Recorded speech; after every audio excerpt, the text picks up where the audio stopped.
Israel dilaporkan telah memberitahu Amerika Serikat mengenai kemungkinan dikeluarkannya surat perintah untuk menangkap Perdana Menteri Benjamin Netanyahu oleh Pengadilan Kriminal Internasional atau ICC.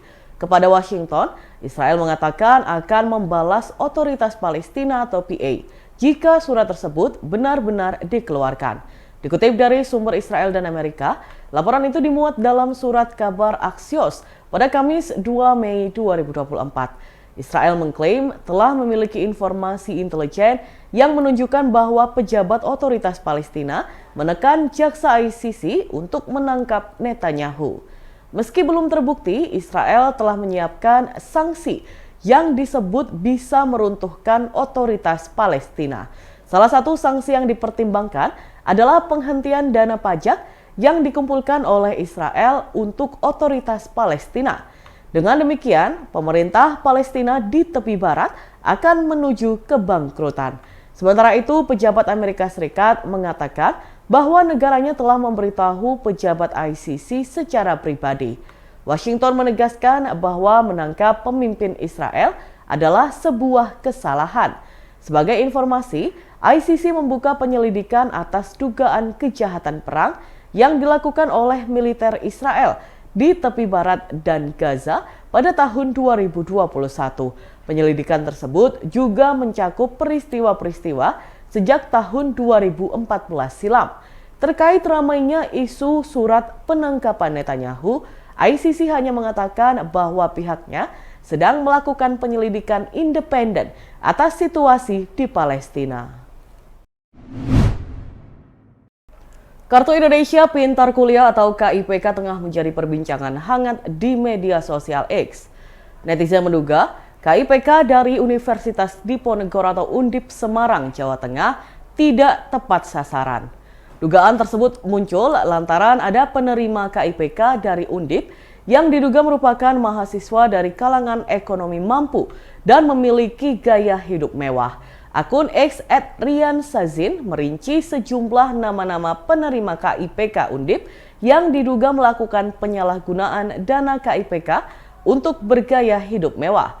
Terdapat 5 penerima KIPK Undip yang menjadi sorotan, yakni CMJ, SKP, RAM, CST, dan NDP. Kemudian akun X @konfomfs juga menyebutkan penerima KIPK Undip yang memiliki barang-barang mewah. Akun itu mengunggah pengakuan pencapaian mahasiswa tersebut yang sudah berhasil membeli ponsel, tas mahal, hingga sepeda motor Vespa Matic. Manajer layanan terpadu dan Humas Undip, Utami Setiawati, membenarkan bahwa mahasiswa berinisial CMJ yang sempat menjadi sorotan netizen adalah penerima KIPK. CMJ merupakan mahasiswi Fakultas Ekonomika dan Bisnis atau FEB Universitas Diponegoro. Pada Rabu 1 Mei 2024, Utami mengatakan pihaknya sudah menindaklanjuti dugaan CMJ menyalahgunakan dana KIPK. Ia juga membenarkan bahwa CMJ memenuhi syarat menjadi mahasiswa penerima KIPK saat mendaftarkan diri. Utami memastikan Undip telah menjalankan mekanisme pendaftaran, verifikasi, dan penetapan penerima KIPK sesuai ketentuan. Pihak kampus juga telah menjalankan mekanisme tersebut sesuai dengan pedoman pendaftaran KIP Kuliah Merdeka dari Pusat Layanan Pembiayaan Pendidikan Kementerian Pendidikan, Kebudayaan, Riset, dan Teknologi tahun 2024. Seiring waktu berjalan, mahasiswa tersebut pun menjadi selebgram dan mendapatkan pemasukan dari media sosial. Untuk itu, Undip akan kembali menelaah kelanjutan pemberian dana KIPK. Undip juga akan melakukan monitoring dan evaluasi secara berkala terhadap penerima KIPK melalui Pusat Layanan Pembiayaan Pendidikan. Terduga pelaku pembunuhan berinisial AARN tampak terekam kamera pengawas CCTV ketika keluar dari kamar sebuah hotel di Bandung, Jawa Barat, membawa mayat korban berinisial RM 50 tahun di dalam koper. Sebelumnya, keduanya yakni pelaku dan korban sempat masuk ke kamar hotel bersama-sama pada pukul 9:51 waktu Indonesia Barat. Saat itu, dari rekaman kamera pengawas CCTV, AARN tampak berjalan terlebih dahulu, diikuti oleh RM beberapa langkah di belakangnya. Dalam rekaman CCTV tersebut, terduga pelaku terlihat mengenakan pakaian serba hitam, sembari memegang telepon seluler atau ponsel di tangan kirinya ketika masuk ke dalam kamar hotel.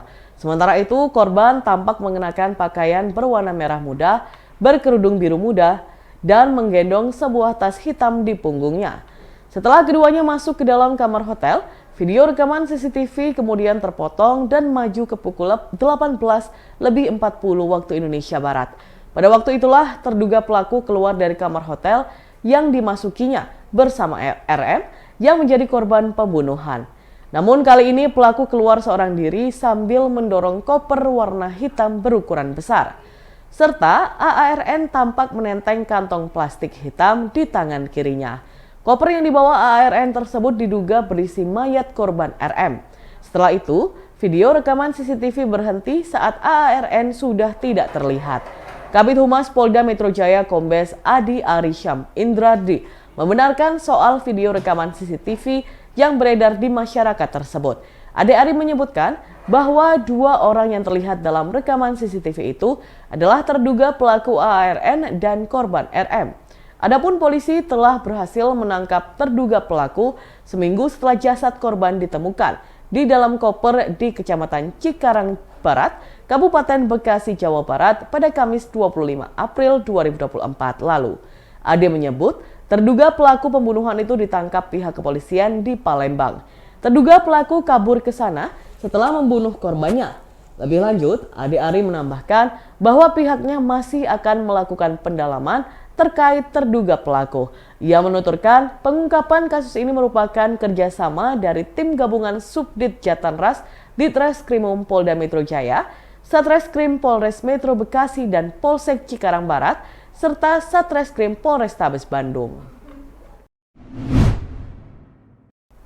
Partai Nasdem Ponorogo menggelar rekrutmen terbuka bakal calon bupati atau Bacabub dan bakal calon wakil bupati atau Bacawabub Ponorogo. Ketua DPD Partai Nasdem Ponorogo, Ipong Muhlisoni menjelaskan untuk kriteria umum seperti biasa. Namun yang paling penting mempunyai popularitas dan elektabilitas serta memiliki kemampuan. Caranya, mereka yang tertarik mendaftar Bacabub dan Bacawabub bisa mendatangi kantor DPD Partai Nasdem Ponorogo di Jalan Parangcetung, Kelurahan Patihan Wetan, Kecamatan Babatan. Ipong menegaskan, memang dengan hasil Pileg 2024 di Ponorogo tidak ada satu parpol bisa memberangkatkan Cabub maupun Cawabub sendiri.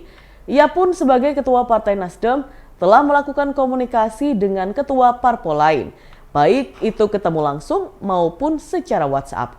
Dengan total 4 parpol itu, Ipong meyakini bahwa lebih dari cukup menjalin koalisi, bisa mengusung pasangan Cabub dan Cawabub. Daftarnya pun tidak perlu berpasangan, bisa daftar sebagai Bacabub atau Bacawabub. Dan Tribuners berikut jadwal rekrutmen Bacabub dan Bacawabub di Ponorogo. Yang pertama pada 1 hingga 7 Mei 2024, pendaftaran Bacabub dan Bacawabub di DPD Partai Nasdem Ponorogo. Kemudian 7 hingga 11 Mei, proses internal di DPD Partai Nasdem Ponorogo. Lalu 11 hingga 18 Mei, proses internal di DPW Partai Nasdem Jawa Timur. Yang terakhir 19 Mei, proses internal di DPP Partai Nasdem. Dan selanjutnya Tribuners berikut kita simak bersama wawancara dengan Ketua DPD Partai Nasdem Ponorogo, Ipong Muhlisoni. Partai Nasdem sejak hari ini sampai dengan tanggal 7 itu melakukan apa yang disebut dengan rekrutmen terbuka kepada seluruh warga masyarakat Ponorogo dan sekitarnya untuk mendaftar sebagai bakal calon bupati dan wakil bupati Ponorogo pada Pilkada 2024 ini. Penanggung jawab dari kegiatan ini Ketua Bapilu, Pak Aji Sunarto yang kebetulan juga Ketua DPRD sekarang ini. Tadi kita juga sudah rapat pleno, kita sudah memutuskan kita menunjuk Pak Haji Agus Subiantoro sebagai ketua tim rekrutmen, ya ketua tim rekrutmen dari Partai Nasdem. Ya. Kenapa Pak Agus Subiantoro yang kita tunjuk? Karena Pak Agus Subiantoro kita wajibkan untuk tidak maju dalam pilkada tahun ini. Ya. Kalau mau maju tahun 2024 saja. Karena ketua tim tidak boleh maju. Nah, kenapa bukan Pak Narto yang ketua Bapilu? Karena ada kemungkinan Pak Narto maju. Ya kan ya. Ya kan ya. Ada Pak Narto maju. Kriterianya Pak nanti Nah, kriterianya saya rasa umum saja. Ya umum, ya bertakwa kepada Allah dan sebagainya. Tetapi yang paling penting lagi, ya yang punya popularitas, punya elektabilitas, punya isi tas, kan ya, punya isi tas. Karena ya kita tahu lah, yang namanya pilkada kan tidak mungkin hanya bermodalkan populer, hanya bermodalkan keterpilihan, tetapi kan juga diperlukan kekuatan dan kemampuan dan tekad dia untuk mau bersama masyarakat Ponorogo supaya bisa menang. Badan Pusat Statistik atau BPS Kabupaten Trenggalek merilis pengeluaran penduduk tahun 2023. Dari data tersebut, diketahui rata-rata pengeluaran per kapita 1 bulan masyarakat Trenggalek adalah sebesar Rp955.199. Angka tersebut lebih tinggi Rp163.880 dibandingkan tahun 2022, yaitu sebesar Rp891.239. Kepala BPS Kabupaten Trenggalek, Emil Wahyudiono menuturkan, angka pengeluaran per kapita tersebut dibagi menjadi 2, yaitu makanan dan non-makanan. Pada tahun 2022, rata-rata pengeluaran masyarakat Kabupaten Trenggalek untuk makanan adalah sebesar Rp459.764. Lalu pada tahun 2023 naik menjadi Rp499.323. Sedangkan untuk pengeluaran non-makanan pada tahun 2022 sebesar Rp372.534. Lalu pada tahun 2023 naik menjadi Rp455.796. Emil menyebutkan pengeluaran rata-rata per kapita itu adalah biaya yang dikeluarkan untuk konsumsi semua anggota rumah tangga selama sebulan, baik yang berasal dari pembelian, pemberian, maupun produksi sendiri, dibagi dengan banyaknya anggota rumah tangga dalam rumah tangga tersebut. Sehingga angka pengeluaran penduduk sebesar Rp955.199 tidak bisa serta-merta dibandingkan dengan nilai upah minimum kabupaten atau UMK Trenggalek yang berada di angka Rp2.223.163. Lebih lanjut dari data pengeluaran penduduk yang dirilis BPS, diketahui ada pergerakan kenaikan konsumsi masyarakat yang menurut Emil pasti diiringi dengan kenaikan pendapatan atau penghasilan masyarakat per bulannya. Emil menegaskan, secara teori pendapatan yang semakin tinggi juga memicu masyarakat untuk melakukan pengeluaran yang lebih tinggi. Misalnya pola konsumsi. Semakin ekonomi bagus, memicu masyarakat untuk mengonsumsi makanan jadi daripada memasak sendiri di rumah. Hal ini selaras dengan pengeluaran makanan masyarakat Kabupaten Trenggalek, yang mana paling tinggi adalah kebutuhan makanan dan minuman jadi, yaitu sebesar 15,9%. Sementara pengeluaran untuk memberi padi-padian berada di posisi kedua, yaitu 7,94%. Tingginya konsumsi makanan jadi di masyarakat, menurut Emil juga tidak lepas dari program kerja pemerintah daerah yang gencar melakukan banyak event. Dan Tribuners, berikut kita simak bersama wawancara dengan Kepala BPS Kabupaten Trenggalek, Emil Wahyudiono. Oke Pak Emil, bisa dijelaskan terkait biaya pengeluaran masyarakat, biaya hidup masyarakat pada 2022 dan 2023? Jadi terima kasih. Sebenarnya kalau biaya hidup itu tidak ada survei khusus yang kita lakukan, karena survei biaya hidup itu dilakukan oleh kabupaten kota yang menghitung inflasi. Nah, di sana ada survei biaya hidup yang mengamati pengeluaran dan pendapatan masyarakat tiap bulan. Jadi mulai Januari sampai dengan Desember. Nah, tapi di Trenggalek sendiri ada survei yang hampir-hampir mirip, cuman kalau disetarakan dengan survei biaya hidup juga mungkin kekurangannya masih banyak. Namanya survei sosial ekonomi nasional. Nah, survei sosial ekonomi nasional itu dilakukan setiap tahun di bulan Maret saja. Nah, di bulan Maret itu kita juga melihat konsumsi masyarakat yang tujuannya lebih kepada untuk pengeluaran masyarakat itu gimana sih, untuk menghitung kemiskinan, untuk menghitung sebenarnya kebutuhan di masyarakat itu seberapa.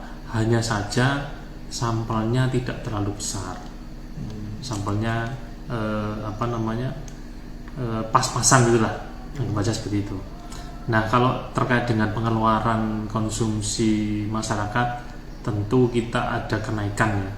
Jadi pergerakan kenaikan konsumsi masyarakat itu juga dari tahun ke tahun juga tidak banyak, tapi kalau 2023 dibanding 2022 tentu ada kenaikan.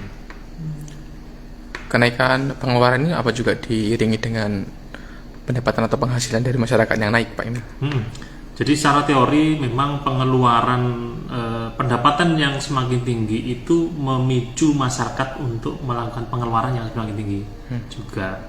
Artinya biasanya pola-pola konsumsi yang tadinya lebih banyak kepada makanan, semakin ekonomi ini bagus, makanannya semakin berkurang. Atau makanan-makanan yang biasa diproduksi di rumah, ketika pendapatan semakin bagus, itu memicu masyarakat untuk lebih kepada mengkonsumsi makanan jadi. Untuk di Trenggalek sendiri, apakah makanan jadi lebih diminati oleh masyarakat, Pak? Ya, jadi dari data kami yang hasil Susenas itu ada pergerakan atau kenaikan konsumsi makanan jadi di masyarakat. Artinya memang ini sejalan dengan yang dijalankan oleh pemerintah daerah untuk melakukan banyak event. Nah, di event itu kan biasanya penjual jasa dan penjual makanan, penjual barang itu kumpul di situ, dan di situ ada transaksi. Nah, ketika event semakin banyak, artinya juga bisa diidentifikasikan bahwa konsumsi makanan jadi yang diproduksi oleh UMKM itu juga keserap oleh masyarakat yang ada di event itu. Kalau pendapatan yang meningkat ini, apakah secara umum ekonomi di Kabupaten Trenggalek juga mengalami peningkatan, Pak Emil, dibandingkan tahun sebelumnya? Ya, kalau di ekonomi kami melihat datanya menggunakan data PDRB ya, Produk Domestik Regional Bruto. Nah, di PDRB tahun 2023 dibandingkan dengan 2022 itu seluruh sektor atau seluruh kategori itu mengalami kenaikan atau bisa dikatakan tumbuh. Artinya kalau kita berkaca dari sana, pendapatan per kapita juga naik, artinya bisa disimpulkan bahwa pendapatan masyarakat di Trenggalek juga naik. Kalau yang menyumbang pertumbuhan PDRB ini, kalau dari BPS, apa Pak Emil melihat? Apakah dari banyaknya event atau mungkin dari UMKM yang mulai terus bertumbuh atau gimana? Jadi kalau kemarin 3 sektor yang terbanyak itu adalah sektor yang menopang pariwisata. Di situ ada transportasi akomodasi, kemudian ada makan minum, itu tumbuh paling tinggi, dan jasa-jasa.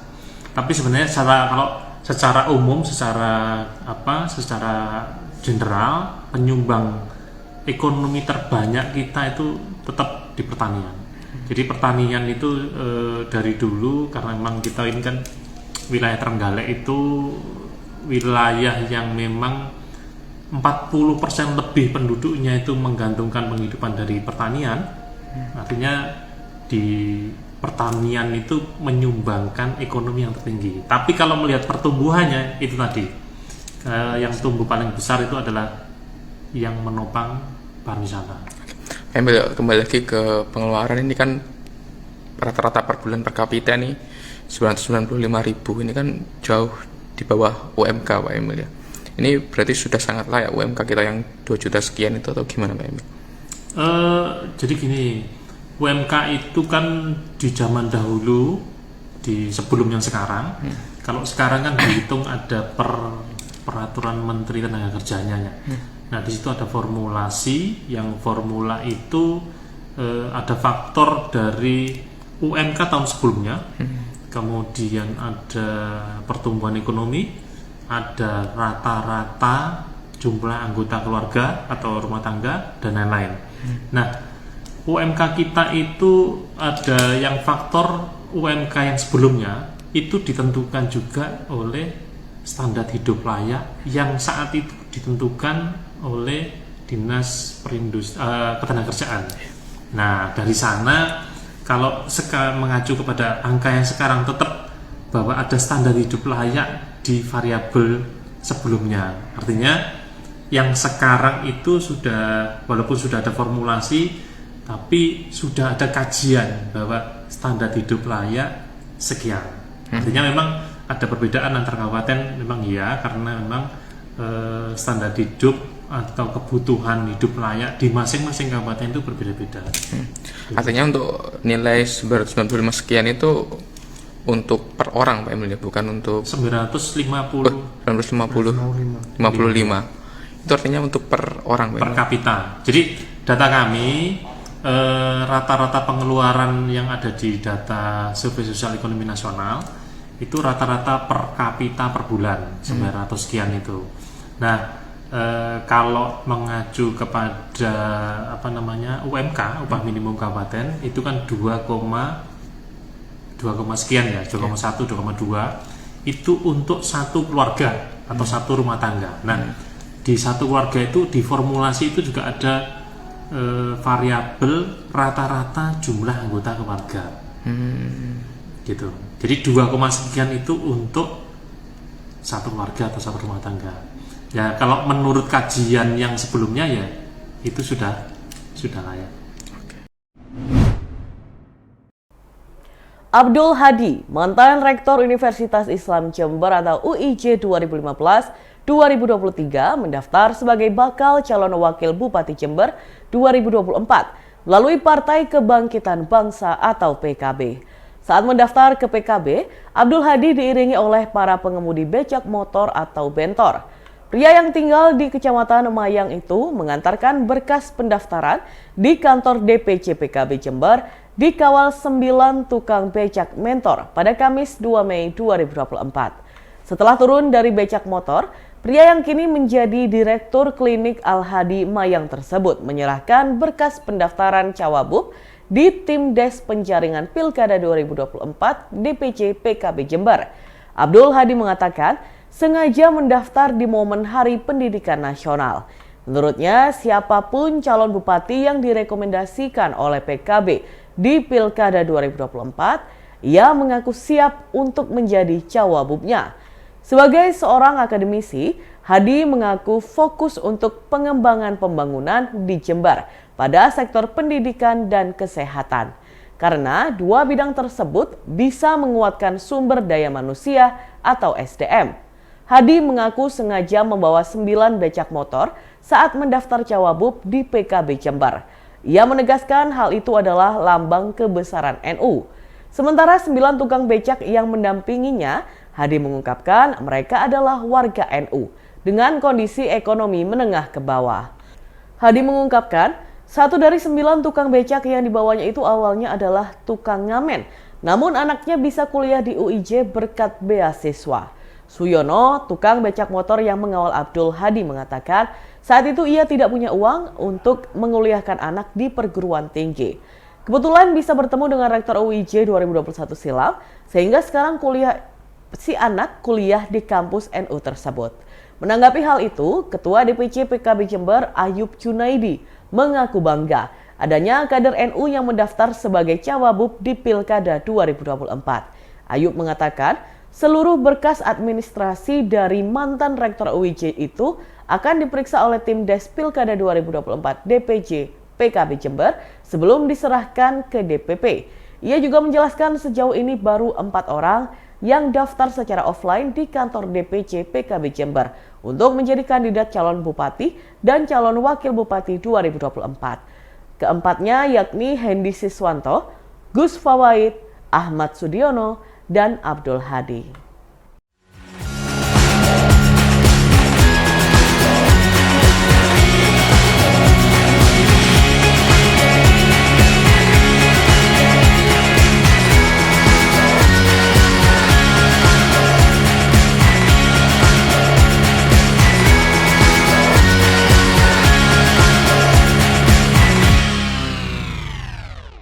Download Tribun X sekarang, menghadirkan lokal menjadi Indonesia.